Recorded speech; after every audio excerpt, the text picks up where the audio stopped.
আমাৰ ৰাতিপুৱা চাহকাপ যদি এনেকুৱা এটা পিঠাৰে হয় গোটেই দিনটো ভাল হ'ব বুলি মই ভাবোঁ। এইটো দেখিছেনে পিঠাটো কিমান ধুনীয়া, আৰু এইটো হৈছে কল পিঠা। মই আটাৰে বনাইছোঁ। পাকঘৰত থকা বস্তুৰে অতি সহজে কম সময়ত এই পিঠাটো বনাব পাৰি। খাবলৈ বহুত সোৱাদ লগা, একেবাৰে মচমচীয়া ওপৰখন আৰু ভিতৰখন কোমল। আৰু চাহৰ লগত যদি এটা পিঠা খাওঁ আৰু এটা খাওঁ খাওঁ লাগি থাকে। মই আপোনালোকক পিঠাটো ভাঙি দেখুৱাওঁ, ৰ'ব। এইটো দেখিছেনে, বাহিৰখন একেবাৰে মচমচীয়া, ভিতৰটো একেবাৰে কোমল। সঁচাই খাবলৈ বহুত সোৱাদ লগা, আৰু আপোনালোকেও এনেদৰে এইটো পিঠা বনাই খাব পাৰিব, আৰু এবাৰ খালে বাৰে বাৰে বনাই খাব।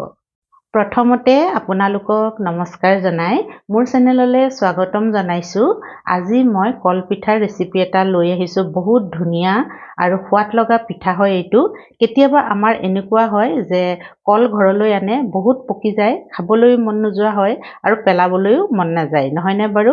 আৰু ল'ৰা ছোৱালীয়ে কলৰ বাকলিবোৰ কলা দেখিলে খাবলৈ একেবাৰে মন নকৰে। মোৰো তেনেকুৱা হ'ল। মই ভাবিলোঁ এই কলকেইটাৰে পিঠা বনোৱা যাওক, আৰু এই পিঠাটো কলৰে বনাইছোঁ। খাবলৈ বহুত সোৱাদ লগা, আটাৰ হয়, আৰু পাকঘৰত থকা বস্তু কেইটামানৰ সৈতে মই এই পিঠাটো বনালোঁ। দেখিবলৈও ইমান ধুনীয়া লাগিছে, এটা বিস্কুটৰ দৰেই লাগিছে, খাবলৈও বহুত সোৱাদ লগা হয়। আৰু আপোনালোকে যদি বনাইছে এই পিঠাৰ সোৱাদটো গম পায়েই, আৰু যদি বনোৱা নাই মোৰ ভিডিঅ'টো চাই আপোনালোকে বনাব পাৰিব, কল পেলাই নিদি এনেদৰে পিঠা। আৰু বহুত হেল্থি হয়, চাহৰ লগত খাবলৈ ভাল, ল'ৰা ছোৱালীক টিফিনত দিব পাৰিব। এই পিঠাটো এতিয়া মই কেনেকৈ বনালোঁ তাকে মই আপোনালোকৰ আগত দেখুৱাম, আহকচোন। এয়া কলগিটা দেখিছেনে, একেবাৰে পকি গ'ল আৰু বাকলিবোৰো কলা কলা পৰি গৈছে। আৰু কিমান খাব, আৰু খায়ো মানে আমনি লাগিছে। তাৰপৰা পেলাবলৈও বেয়া লাগে। মই ভাবিলোঁ পকা কলৰ এটা ৰেচিপিকে বনাই দিওঁ, কিন্তু কলটোৰ বাকলিবোৰ যদিও কলা পৰিছে, ভিতৰখন ধুনীয়া হৈ আছে। আৰু এতিয়া মই ইয়াৰে দুটা কল ল'ম বাৰু। এই দুটা কল লৈছোঁ, আৰু দুটা থৈয়ে দিছোঁ। আৰু এটা মিক্সি জাৰ লৈছোঁ। মিক্সি জাৰটোত কলগিটা মই সৰু সৰুকৈ দি এতিয়া পিচি ল'ম প্ৰথমতে। এতিয়া কলকেইটাৰ লগতে মই এয়া এচামুচ চেনি দিছোঁ, আৰু আধা চামুচ চেনি মই দি দিছোঁ, কাৰণ কলৰ মিঠা হ'বই, আৰু বেছি মিঠা নহ'লেও হ'ব। যদি মিঠা বেছি খায় তেতিয়া আৰু দুচামুচমান দি দিব পাৰে বাৰু। এতিয়া এইখিনি ধুনীয়াকৈ মই পিচি ল'ম। প্ৰথমতে মই এটা ডাঙৰ ষ্টীলৰ বাতি লৈ লৈছোঁ, আৰু বাতিটোত এয়া লৈছোঁ আটা। আটা আধা বাতি। আটাৰ ঠাইত আপোনালোকে ময়দাও ল'ব পাৰে, নতুবা পিঠাগুড়িও ল'ব পাৰে। মই আটা দি বনাম আজি। এয়া আধা বাতি আটা, আৰু তাতে মই এয়া মিলাই দিছোঁ দুচামুচ চুজি। চুজি মিলালে পিঠাটো খাবলৈ বহুত ধুনীয়া হয়, সেইকাৰণে মই তাতে দুচামুচ চুজি মিলাই দিছোঁ। আৰু এতিয়া সোৱাদ অনুসৰি অকণমান এয়া নিমখ মিলাই দিছোঁ, আৰু লগতে মই এয়া কেঁচা চফ হয়, কেঁচা চফ মিলাই দিছোঁ। আৰু পিঠাটোৰ সোৱাদ বঢ়াবৰ কাৰণে মই পাউডাৰ গাখীৰ হয় এয়া দুচামুচ দি দিছোঁ।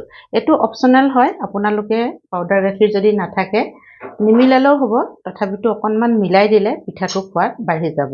আৰু লগতে লৈছোঁ এয়া একেবাৰে অকণমান আধা চামুচতকৈ কম সৰু চামুচেৰে বেকিং পাউডাৰ। এতিয়া এই গোটেই শুকান বস্তুখিনি মই প্ৰথমতে সানি ল'ম।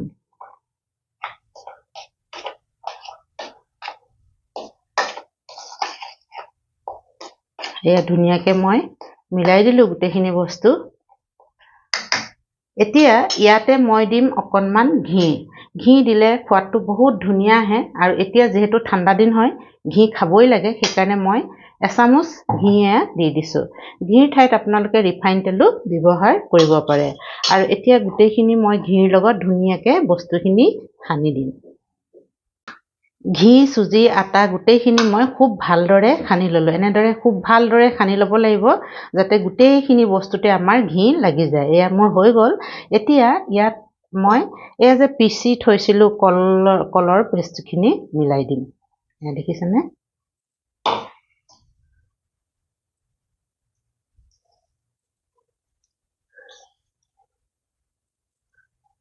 আৰু ধুনীয়াকৈ ভাল ধৰণে মই এটা আটাৰ দৌৰ দৰে বনাই ল'ম। আৰু ইয়াত পানী একদম মিলাব নালাগে, কলৰ পিচাখিনিয়ে হৈয়ে যায়। আপোনালোকে জোখটো যদি ঠিকমতে লয় তেতিয়া ধুনীয়াকৈ হৈ যায়।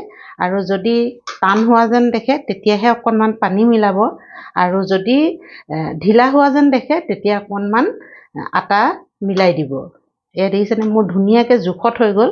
এতিয়া মই এইখিনি খুব ভালদৰে মঠি ল'ম। এয়া দেখিছেনে মই ধুনীয়াকৈ সানি ল'লোঁ, আৰু মোৰ পানী দিব লগা নপৰিল। আৰু মই আপোনালোকক মিক্সি জাৰটো দেখুৱাইছোঁ।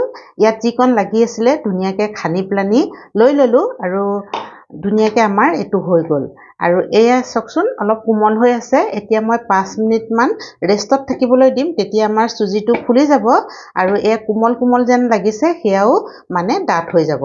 আৰু একেটা জোখত যদি মই যেনেধৰণে দেখুৱাইছোঁ তেনেধৰণে যদি লয় তেতিয়া পানী দিব নালাগে, দুটা কলতে আমাৰ ধুনীয়াকৈ হৈ যায়। তথাপিতো কল ডাঙৰ সৰু থাকে, কেতিয়াবা হয়তো অকণমান পানী দিব লগাত পৰিবও পাৰে, বা তেতিয়া পানী অকণমান দি দিব।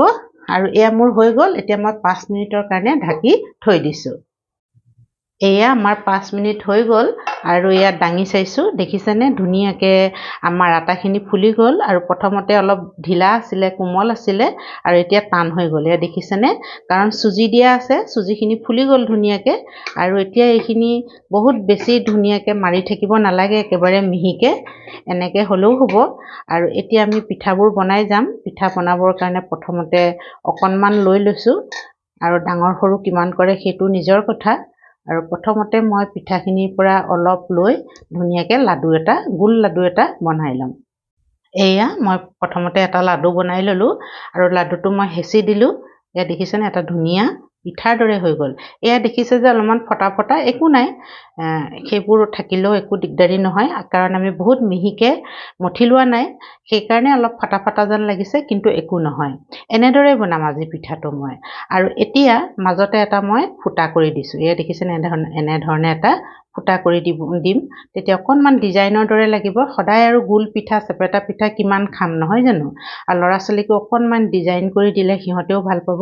যদি পেইন নলয় এনেকৈ আঙুলি এটা ভৰাই দিলেও হ'ব। এয়া চাওকচোন কিমান ধুনীয়াকৈ আমাৰ পিঠাটো হৈ গৈছে।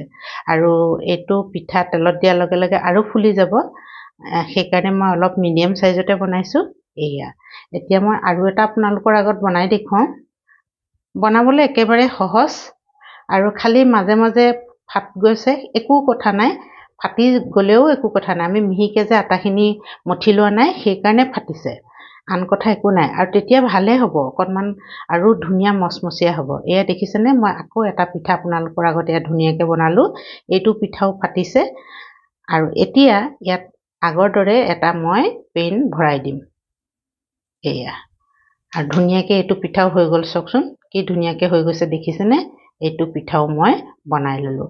আৰু এতিয়া এইদৰে গোটেইখিনি মই অলপ অলপকৈ লৈ বনাই যাম। পিঠাখিনি বনাই মোৰ হৈ গ'ল, এতিয়া ভাজিব লাগিব। গেছটো জ্বলাই মই কেৰাহী এখন পাতি দিলোঁ, আৰু কেৰাহীত এয়া ৰিফাইন তেল দিছোঁ। ৰিফাইন তেলত ভাজিলে ভাল হয়, নতুবা ঘিউতো ভাজিব পাৰে। আৰু লগতে মই এচামুচ ঘিউ দি দিছোঁ। ঘিউ চামুচ দিলে ৰিফাইন তেলত সোৱাদটো বহুত ধুনীয়া আহিব পিঠাৰ, সেইকাৰণে মই এচামুচ ঘি মিলাই দিছোঁ। আৰু তেল ধুনীয়াকৈ গৰম কৰি লৈছোঁ প্ৰথমতে তেলখিনি। আৰু এতিয়া আমি পিঠাবোৰ দি যাম। দেখিছেনে এটা এটা পিঠা দি গৈছোঁ।